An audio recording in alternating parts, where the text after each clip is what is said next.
திருவண்ணாமலை மாவட்டம் வந்தவாசி வட்டம் ஆயிலவாடி கிராமம் திரு ஆலவாய் சுந்தரேஸ்வரர் கோவில் வந்து கடந்த ஒரு 300 வருஷம் ஒரு 1000 வருஷத்துக்கு முன்னாடி கட்டப்பட்ட கோவிலாக இருக்கும். இதை வந்து என்ன ஆயிடுச்சுன்னா, ஏரியை வந்து கோவில் கோவில் கட்டுறதுக்கு அப்புறம் தான், கட்டி முடிச்சதுக்கு அப்புறம் தான் வந்து இந்த ஏரிக்கரையை உருவாக்கியிருக்காங்க. அப்போ ஏரிக்கரையை உருவாக்கும் போது இந்த கோயிலை கிட்டத்தட்ட ஒரு 3/4 பங்கு வந்து மூடப்பட்டிருது. நுழைவாயை தவிர மீதி எல்லாமே மூடப்பட்டிருது.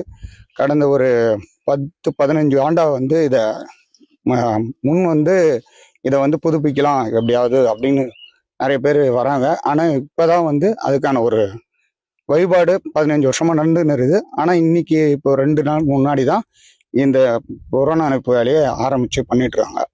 இதுக்கு முன்னாடி ஒரு 6 மாசத்துக்கு முன்னாடி வந்து கொள்ளிலைத்துறையிலேருந்து கூட வந்து பார்த்தாங்க. பார்த்துட்டு ஆய்வு பண்ணி பார்த்துட்டு போனாங்க. அது திருப்பி 2வது எதுவும் அவங்க நான் வந்து இதை பண்ணித்தரேன், அது போகிறேன் அப்படின்னு எதுவுமே பண்ணல. அது ரெக்கார்டில் இருக்குதா இல்லையான்றதை மட்டும் செக் பண்ணாங்க. ஆனால் இது சர்வே மேப்பில் வந்து 96/A அப்படின்ற ஒரு நம்பரில் மட்டும் இது இருக்குது. ஆனால் நாளடைவில் அதையும் வந்து ஏரின்னு தான் சொல்லிட்டு இருக்காங்க. ஆனால் /A கோவில்னு மென்ஷன் பண்ணியிருக்காங்க அந்த மேப்பில் மட்டும். பொதுமக்கள் உதவி தான் இது மெயின். முக்கியமாக எல்லாரும் ஒத்துழைச்சு தான் இதை செய்கிறாங்க. தனிப்பட்ட ஒரு நபரால் யாராலையும் இதை வந்து இது செய்யலை. யாரும் வந்து தனிநபர் நான் தான் மொத்தமாக வந்து பணம் கொடுத்து பண்ணுறேன் அப்படின்லாம் யாரும் இல்லை. ஒரு சீரமைப்போம் அப்படின்னு சொல்லிட்டு சுற்றி வர்றதுக்காக, வழிபாடுக்கு வெளியில் காமிப்போம் பார்க்கறதுக்காக செய்வோன்றதுக்காக நேற்று காலையில் மதியத்துக்கு மேலே தொடங்கிட்டு இட்டாச்சி வண்டிகள் வர வச்சு தொடங்கி பணி செஞ்சிட்ருக்கோம்.